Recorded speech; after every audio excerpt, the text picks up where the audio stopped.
guys, we are back, and we're back with an installment which I haven't had for a while, and I'm sorry for no updates, predominantly because there's just been so much going on. But this is a why I bought episode, and I've done this before with Patek, with the Ellipse and the Elegant in the past, and today is another really special one. In this episode, I'm going to cover how I came to buy it, the emotion, the opportunity, and the cost of it. Then I'm going to come to the wearability, because I've had it on the wrist now for the best part of 2-3 weeks, so I've got some up-to-date sense on how it's made me feel, and then I'll just give you a little background on the watch itself to what I know anyway, because it's been a great watch, and this is always the way. Is I love the sort of journey of buying something, having the experience of wearing it, owning it, and then doing the discovery on it as well. So the watch is this. The Ralph Lauren Slim Classique 42mm rose gold Ralph Lauren. So I think that's probably the best place to start. Is what the hell, sir, are you doing buying a Ralph Lauren? Well, this is a watch that I remember launching a couple of years ago. It came out actually in 2012. And even then I remember thinking, wow, this is stunning. Just the fact that it's got this rose turned, like engine turned case and dial in this beautiful barley grain finish. I'm just going to put that there so you can have a look at it there on the wrist and see how it wears. It's actually funny because we've just got back from Watches and Wonders, and the guilloche itself is very, very reminiscent of the barley grain that Jaeger LeCoultre have implemented this year. They say for the very first time, but I'm not entirely sure that's the case, because it's so similar to this, but on the minute repeater reverso with the sort of bluish dial. It's just a striking watch. Now, I was not on the lookout for this thing, but I remember back in 2012 when it launched, I remember I was writing a little bit for Monochrome, my friend Frank Gielen at Monochrome. He's done a story which we'll share here on the 38mm platinum version, because it came in platinum and in rose gold and in two sizes, 38 and 42. I'm told that there might even have been a smaller one, but I can't find any information on that. So if anyone knows, let me know. But this was not a watch that I had on my radar, and I hadn't expected to buy it. But this is the classic case for me and Subdial, because Tim Green at Subdial, shout out Tim, he's joined me on so many of these episodes. He's become a good friend over the years, but he's helped me along, and he's helped me in making these sorts of things happen. He messaged me and said, look, something's coming in the drop, and I think you're going to love it. And this is the result of that. This is 5mm, just over 5mm in thickness. It is ultra thin. It says Ralph Lauren on the dial, and I love watches like this because it's one that you've just got to look a little bit closer on. It's not obvious. It doesn't give too much away, which is brilliant, because actually what this is, for all intents and purposes, this is a Piaget Altiplano. They do an ultra thin caliber, the same as the one that's in this one, and the ultra thin caliber, I can tell you right now, is it's the RL 430, and I can tell you one thing: it's not very big. It's actually quite small. But one thing it does offer, and this is something that you can only know in the ownership process, is the incredible sensation of winding a watch. The crown is big and it's separate from the case. It's very much a Disco Volante style case, because there's no lugs whatsoever. It just drops straight off on the wrist there. That's why 42 you can get away with. But listen to this.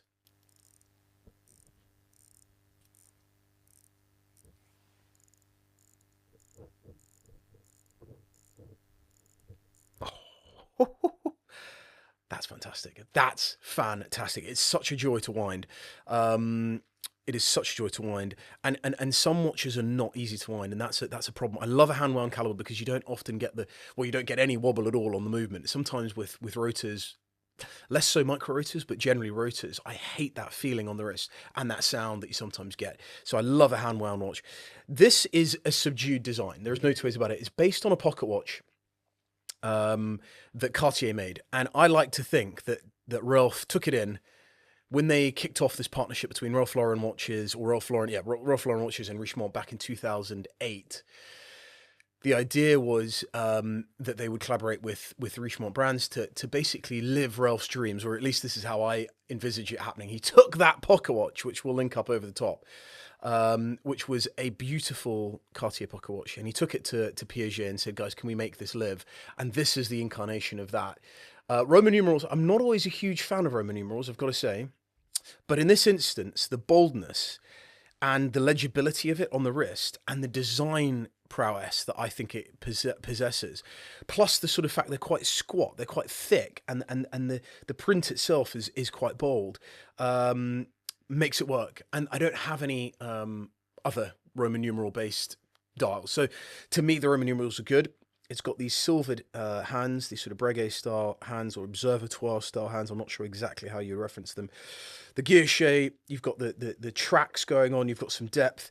It is big, but because of the depth and the textures going on with that guilloche on the bezel and the case, you've just got so much going on that it actually isn't an issue that it's 42 and there isn't any complications built in.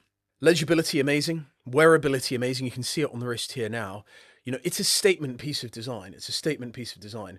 So I guess another point that should be raised is where the watch fits into the collection and when it's worn. Like it is very formal. You know, there's no two ways about it. Look at the bugger. I feel very, very comfortable with this setup where you've got a casual vibe going on.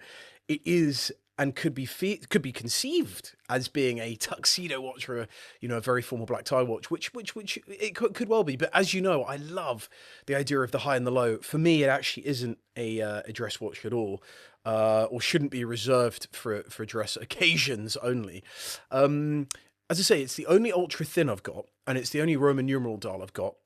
And rose gold I should touch on, because I've got the yellow gold 1921, and I love yellow gold because for that watch in particular, it just feels right to be yellow gold. They don't make it in pink gold anymore. But the fact this is in rose, it actually... Typically, I don't normally like rose gold again. So there's two things that I don't normally like in a watch in this, the rose gold and Roman numerals. But because it's got that sense of rose to me feels like sort of new, I mean, for lack of a better term, new money versus old money. You know, rose versus yellow gold. But in this instance, I actually just like the tone of it, and I like the fact that it's slightly different to what I've already got. So it covers a number of different bases. I've just got to say the wearability is just such a joy. It's got reflective coating on it, and the way that it sits so tight to the dial, it's just so lovely to wear and to appreciate. There's a strong tick to it as well as the winding. So where does it fit in the collection? It fits in as something very, very different to anything I've got at the moment, and that's a criteria that is important to me. Nothing was sold to make it happen, and this is probably a nice segue to the next point, which is the pricing. So when this came out, the best research that I can find is back in 2012, and back then I was in no position to be buying any watches of any kind, that's for sure, struggling to pay for the bus fare to get into town. But it was at about 12,500 euros.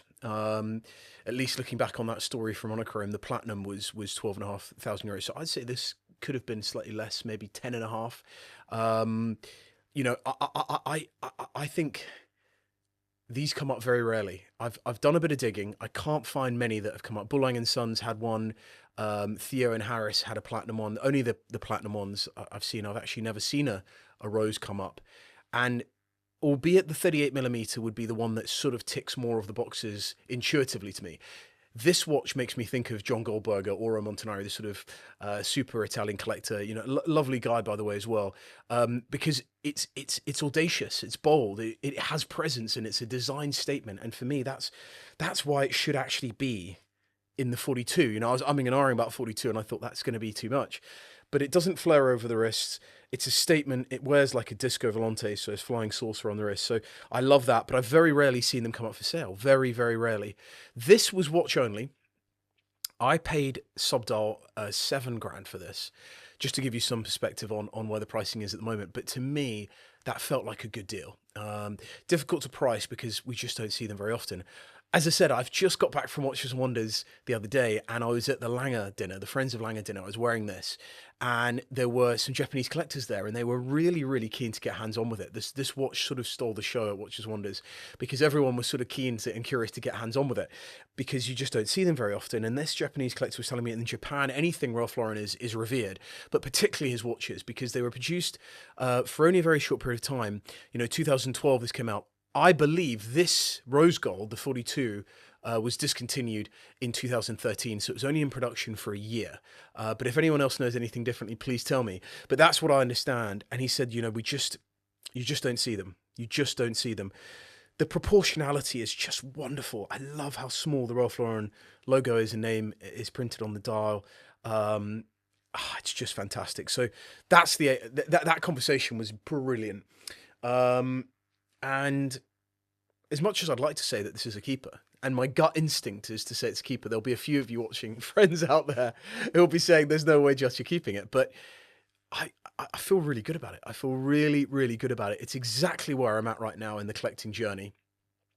And I love nothing more than, as I said earlier, the idea of presenting, sharing something new, being part of that journey of learning something fresh. And the only thing I don't know what to do here is I'd love to get the paperwork. I'd love to get some sort of, I've only got the watch, so I'd love to get a little bit more information about it. Now, the question is, do you go to Ralph Lauren or do you go to Piaget?